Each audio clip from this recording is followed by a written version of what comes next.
History to set the world record transfer fee twice.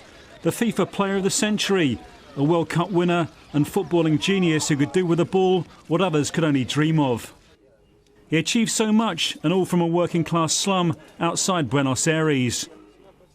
He was the fifth of 8 children. Football was his way out of the ghetto. To the Little Onions, the junior team of the capital city's Argentinos Juniors. He was so good he was making his professional debut at the age of just 15. And there were 6 years at Argentinos and Boca Juniors as Maradona became a teenage sensation in Buenos Aires.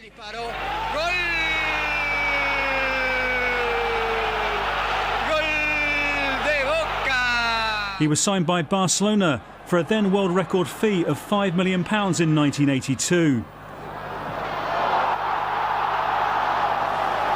His 2.5 seasons at Barcelona were injury-ravaged but touched by greatness and littered with goals.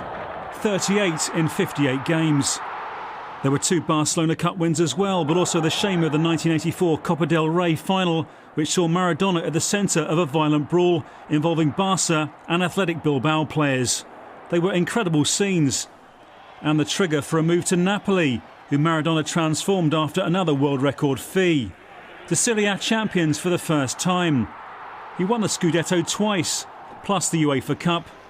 There was glory on the pitch and with it fame and fortune in Napoli, the catalyst for drug abuse, excess and mafia associations.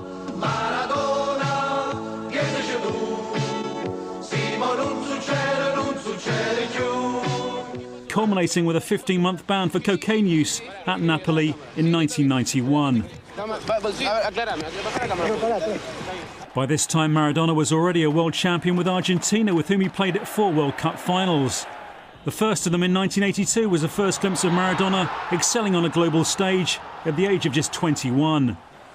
The 1986 World Cup win in Mexico came after the infamous victory over England. And is that goal going to be allowed? And the hand of God goal at the Azteca Stadium. Peter Shilton is claiming he was fouled, and that goal is going to be allowed.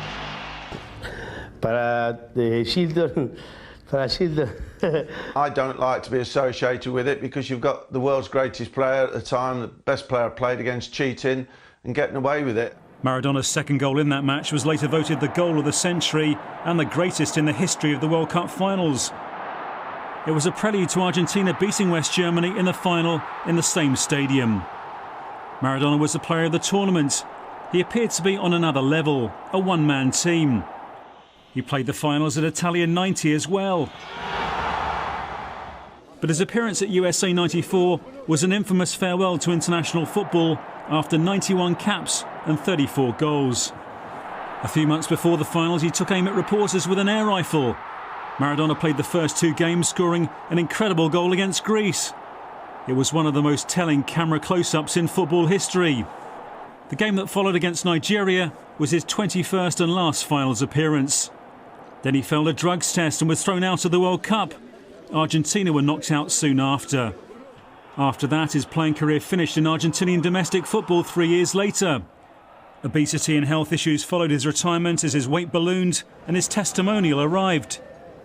The Bombonera Stadium in Buenos Aires, home of Boca Juniors, was packed. 50,000 had turned up to pay tribute to the man who once thrilled them with his unique footballing style. There was a career in management, the Argentina national team for 2 years, but that ended ingloriously when they could only make the last 8 of the 2010 World Cup finals. Other low-profile jobs in the UAE, Belarus and Mexico followed. And the cameras have been following Diego Maradona around ever since, even though his star had long since waned. Maradona was a figure of fascination wherever he turned up in recent years, especially at the World Cup in Russia in 2018, where his erratic behaviour became an embarrassing sideshow for FIFA. Concerns about his health and mental state were being raised again. This was a career dogged by controversy, scandal and excess, yet remembered for the footballing sublime. Maradona and Pelé were jointly voted FIFA Players of the Century in 2000, and for Argentinians, he remained a legendary figure. Now Argentina is mourning its greatest, as the football world remembers